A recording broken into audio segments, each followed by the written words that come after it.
안녕하십니까. 2023년 12월 2일 최병무의 팩트 시작하겠습니다. 자, 이재명 대표의 구속영장 9월에 있었죠. 그 안에 포함된 백현동 김인섭 씨 관련 내용, 이걸 우선 잠시 살펴보겠습니다. 왜 그러냐면 이재명 대표와 백현동 용도 변경 사이에 인과관계 이런 것들을 파악하려면 이재명 대표와 김인섭 씨와의 관계가 대단히 중요하거든요. 그래서 이재명 대표의 구속영장에도 보면 김인섭 씨와의 관계가 굉장히 길게 표현이 되어 있습니다. 그걸 그렇게 표현한 이유가 있겠죠. 왜? 백현동과 관련해서 김인섭 씨의 역할이 결정적이었기 때문에 이렇게 되어 있습니다. 백현동 개발 사업은 인섭이 형님이 끼어 있으니 진상이하고 잘 이야기해서 신경 좀 써줘라. 이 얘기를 이재명 성남시장이 한 거죠. 언제? 2015년 3월에 유동규 성남도시개발공사 사장 직무대리, 그때 사장 직무대리를 하고 있었거든요. 그러니까 이재명 성남시장이 유동규한테 인섭이 형님 끼어있으니까 진상이 정진상하고 해서 신경 좀 써줘, 이렇게 지시를 했을 정도로, 여기에 나오는 인섭이 형이 김인섭 전 한국하우징기술 대표. 그 다음에 이재명 경기도지사를 위해서 검사 사칭 사건과 관련해서 위증을 해준 사람이 있죠. 김진성이라고. 이 사람이 그 김병량 전 성남시장의 수행비서를 했었는데 그 이후에 김인섭 씨의 최측근으로 활동을 했거든요. 그러니까 이 사람은 백현동 사업이 잘 되면 거기서 자기도 일정한 지분을 가져갈 수 있는 사람이기 때문에, 그래서 이재명 대표의 위증 부탁을 거절할 수가 없었던 겁니다. 이 사람도 증언에서 이렇게 얘기합니다. 이재명의 제도권 최측근은 정진상이고 비제도권 최측근은 김인섭이다. 이것도 구속영장에 포함이 되어 있습니다. 이재명 대표 구속영장에. 그러니까 이재명 대표와 김인섭이라는 사람은 아주 옛날부터 형 동생 하는 사이다. 2005년에 보면 이재명 대표가 이렇게 얘기한답니다. 김인섭 씨를 만나서, 형님, 제가 내년에 성남시장 출마를 해보려고 합니다. 이렇게 얘기하니까 김인섭 씨가 당시, 아니 시민운동을 하는 사람이 무슨 시장 선거냐, 시민운동을 하는 사람이 순수해야지, 시민운동을 한 걸 발판으로 삼아서 정치하면 되겠어 라는 취지로 반대를 했는데, 이재명 당시 변호사가 거듭 부탁을 하니까 그 이듬해 이재명 후보의 선대본부장을 김인섭 씨가 합니다. 선대본부장이 어떤 사이인지 아시죠? 그냥 뭐 웬만큼 형 동생해서 되는 사이가 아닙니다. 선대본부장이 그만큼 중요한데 결국 이재명과 김인섭의 관계는 이만큼 아주 밀접한 관계였다. 자, 이러다 보니까 이제 2006년의 선거에서는 떨어졌는데 2010년 선거에는 선대본부장이 김인섭 씨는 아니었지만 그때도 김인섭 씨가 도와줬다고 합니다. 그런데 당선이 됐거든요. 그러니까 김인섭 씨가 얼마나 큰 역할을 하겠습니까?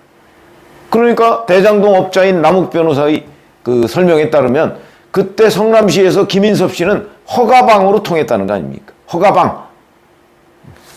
김인섭 씨를 통하면 모든 성남시의 인허가가 다 해결된다, 이런 거죠. 왜?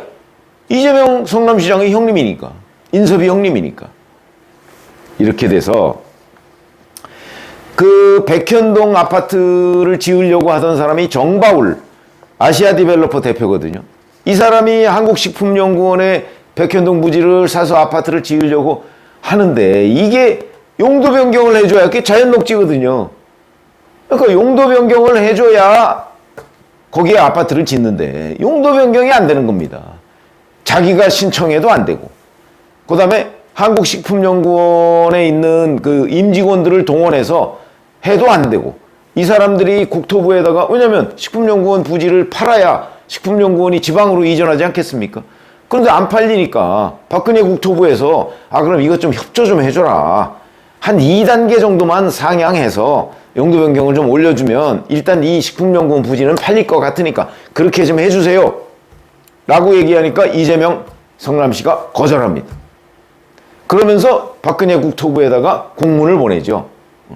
자, 이게 그 혁신도시 특별법에 의한 그 요청이냐 아니면 일반 요청이냐, 그냥 요청이냐, 그러니까 그때 박근혜 국토부에서 이거는 혁신도시특별법에 의한 요청이 아니고 그냥 우리가 부탁하는 거고 귀시가 적의 판단 바람 알아서 하십시오. 다만 협조 요청입니다. 이렇게 공문을 보냅니다. 혁신도시특별법에 따르면 그 국토부의 요청을 지방자치단체가 거절하면 안 됩니다. 그런데 이재명 대표는 그걸 국토부에 물어보고 국토부에서 알아서 하세요. 그러니까 거절합니다. 국토부가 손을 쓸 방법이 없죠. 정바울 대표도 도저히 안 된다 싶으니까 2015년 1월에 인서비형을 영입을 합니다. 그 전에 물론 정지 작업을 좀 해놓고 영입을 합니다. 여기 허가방이니까 이거 좀 해결해 주세요. 우리 인섭이 형님이 자기 동생이라는 이재명 성남시장한테 좀 로비를 해서 2015년 1월인데 그 영입한 시점이 작업은 그 전부터 했다고 그랬죠. 1월에 영입하자마자 바로 2월부터 검토 보고서, 용역 보고서가 나옵니다. 아, 그 백현동 그거 용도 변경 해줘야 된다. 그리고 3월에 바로 아까 이재명 구속영장에 있던 인섭이 형이 끼어있으니 진상이하고 잘 얘기해서 해줘. 이 지시가 나갑니다. 그래서 바로 그해 9월에 백현동 용도 변경이 되는데 박근혜 국토부에서 2단계 상향해달라고 요청한 걸 안 해주었던 이재명이 9월에 4단계 상향을 해줍니다. 뭐 이거 이렇게 들어보시면 아 그건 뭐 인섭이 형이 다 한 거다. 이재명이 봐주고 뭐 그냥 그림이 쭉 나오죠. 그걸 지금 이재명이 부인하고 있는 거죠. 아니라고. 박근혜 국토부의 협박에 의해서 자기가 안 해주면 뭐 직무유기 뭐 이런 걸로 처리한다고 해서 해줬다. 이게 말이 됩니까? 팩트 공문이 다 있는데 그게 지금 이재명 대표의 선거법 재판의 그 하나의 부분입니다. 백현동 허위사실 유포 용도 변경. 자, 그런데 제가 말씀드리려고 하는 내용은 이 사건이 백현동의 골자인데 김인섭 씨가 지금 이와 관련해서 다 해주고 정바울 대표로부터 75억인가 뭐 이 정도를 받았거든요. 근데 이 받은 게 소송을 통해서 받았습니다. 그 경위는 뭐 이제 검찰은 위장소송으로 보이는데 마치 합법적으로 받은 것처럼 위장소송으로 이제 판단을 하고 있는데 어찌됐든 간에 70몇 억을 받은 건 팩트다. 요게 알선수재에 걸린 겁니다. 그 재판이거든요, 이게. 김인섭 씨의 특정경제범죄가중처벌법상 알선수재 혐의의 재판입니다. 이 재판 계속 진행되고 있었죠, 그동안에. 이게 최근에 급진전됐다. 이걸 지금 말씀드리려고 합니다. 이거 사실은 언제 끝날지 모릅니다. 한 10여 차례 정도 공판을 진행하고 있었으니까 이화영 전 부지사 재판 같은 경우 뭐 50차례도 넘게 진행됐는데 아직 안 끝나고 있지 않습니까? 이거는 한 10차례 정도밖에 안 했으니까 언제 끝날지 모르는 재판이었는데 재판장이 결단을 내린 것으로 보인다. 자, 서울중앙지방법원 형사합의 27부 김옥곤 부장판사입니다. 어제 김인섭 씨 재판에서 12차 공판입니다. 어제가. 다음 재판 15일이라고 하더군요. 13차 공판을 끝으로 마무리하려고 한다. 그리고 그러면서 이제 피고인 김인섭 씨 측에 그 제출해야 할 서류 같은 것 중에서 미완된 부분을 빠른 시일 내에 제출해달라. 15일에 결심을 하려고 지금 한다는 얘기거든요. 그러면 1월에 선고하겠다는 거 아닙니까? 근데 그 얘기를 지난 재판에서 비쳤습니다. 이미 11월 10일에 아마 이거 기자들이 제대로 캐치를 못한 것 같은데 내년 2월 재판부 이동이 있는데 아마 본인도 그 이동 대상인 모양이죠. 판사 인사 얘기. 이동이 있는데 사건을 넘기고 갈 수는 없다. 나머지 증인들이 안 나오는 경우 필요하지 않다고 생각되면 취소할 수 있다. 이렇게 얘기를 했다고 합니다. 그러니까 자기가 2월 판사 인사 있기 전에 이 사건을 남한테 넘기고 가지 않고 그 전에 선고를 하겠다 이거죠. 1월에 선고를 하겠다. 그 선고하는 거를 역산해 보면 12월 뭐 중순 정도면 재판을 끝내야 되는 거 아니냐. 어제 재판에서 그런 계획을 밝힌 거고 2월 저 판사 인사 전에 선고를 해야 되겠다 하는 얘기는 11월 10일에 이미 밝힌 겁니다. 지금 기자들이 그 부분을 제대로 아마 이 재판에 안 들어갔든지 뭐 그런 거죠. 자, 그러면 이 선고가 왜 중요하냐? 왜 총선 전에 이게 나오는 것이 중요하냐 하는 걸 지금 또 말씀드리는 건데 이거죠. 백현동 알선수재라는 거는 준 사람은 정바울 대표죠. 받은 사람은 김인섭 씨고. 그런데 정바울 대표는 다 인정합니다, 이 부분. 그리고 아까 말씀드렸듯이 소송을 통해서 받았기 때문에 증거도 있습니다. 75억인가 뭐 72억인가 정도 되는 증거도 있습니다. 명확합니다. 그렇기 때문에 뭐 이게 무죄가 나올 가능성은 없다. 그건 뭐 심지어 친민주당 변호사들도 이게 무죄가 나올 가능성 없다고 합니다. 유죄죠, 유죄.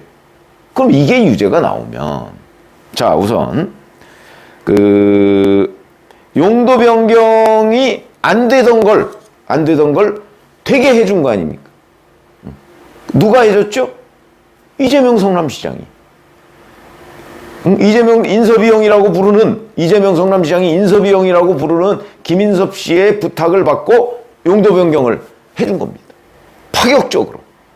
그래서 정바울 대표가 3,200억인가 되는 이익을 가져갈 수 있도록 했고, 그래서 이재명 대표도 이 문제와 관련한 배임 혐의 1,300억인가요? 그 배임 혐의로 이미 기소가 돼 있고, 그게 중앙지법 형사합의 33부에서 맡아서 지금 이미 뭐 조금 시작 정도만 했죠, 지금. 그 재판입니다.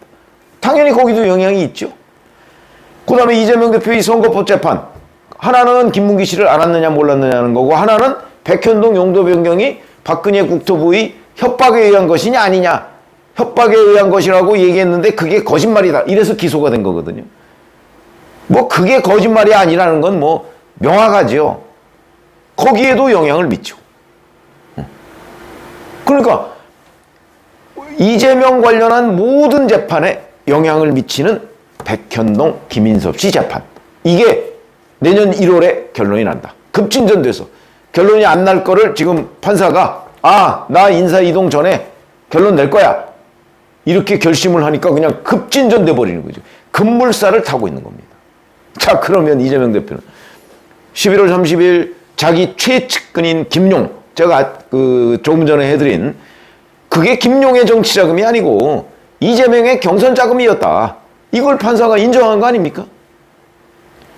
그러면 이재명도 그와 관련해서 처벌을 받아야 되는데 이재명은 그 재판부의 피고인은 아니기 때문에 처벌을 피했지만 결국은 이재명의 각종 배임, 대장동 재판 여기에 다 연결되는 거고, 그러니까 여기에서 위기가 닥친 거고. 자, 1월에 만약에 인섭이 형, 김인섭 씨 재판에서 이제 제가 유죄가 나올 거라고 말씀을 드렸죠. 유죄가 나오면 이것 또한 이재명 대표의 선거법 재판, 이재명 대표의 백현동 배임하고 다 연결되어 있는 겁니다.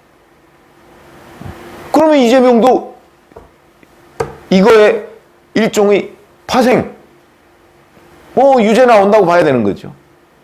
대선 전에 안 나오겠지만 1심이. 그러나 유권자들은 그래, 이재명 대표의 최측근 김용도 유죄, 인섭이 형 김인섭도 유죄. 정진상은 총선 전에 아마 판결이 안 나올 것 같기는 한데 어찌됐든 간에 2027년 대선을 기준으로 본다면 정진상도 유죄. 그런데 그 정점이 이재명이죠. 설령 2027년 3월 대선까지 대장동, 백현동, 의뢰신도시 이게 지금 하나로 묶여있죠. 의정교사는 별도고. 그런데 이 부분이 만약에 결론이 안 난다고 하더라도 이 부분과 관련한 이재명 주변 사람들의 재판은 그때 다 끝나거든요. 다 유죄. 근데 이재명 재판은 아직 결론이 안 났다. 그럼 이재명 재판이 유죄라는 건 일반 국민들은 다 그렇게 알게 될 겁니다. 그럴 경우에 이재명 대표가 그 위기를 돌파할 수 있을까? 불가능하다고 봐야 되죠. 왜냐하면 국민의힘 후보가 2027년 대선 후보가 누가 될지 모르지만 집중적으로 그 부분을 공략할 거거든요. 당신이 결재해주고 결정한 모든 사건의 모든 사건의 피고인들이 다 징역 감옥에 가 있다. 당신은 재판 안 끝났다고 지금 그게 무죄냐? 이렇게 공격을 했을 때 국민들은 아 그래 저 사람 말이 맞아. 그렇게 판단할 가능성이 높다. 근데 그 중에 총선 전에 우선 또 이재명 대표가 인서비형이라고 부르는 사람의 선고가 나올 것으로, 그것도 징역형이 나올 것으로 보인다. 대단히 중요한 의미를 담고 있다고 봅니다. 고맙습니다.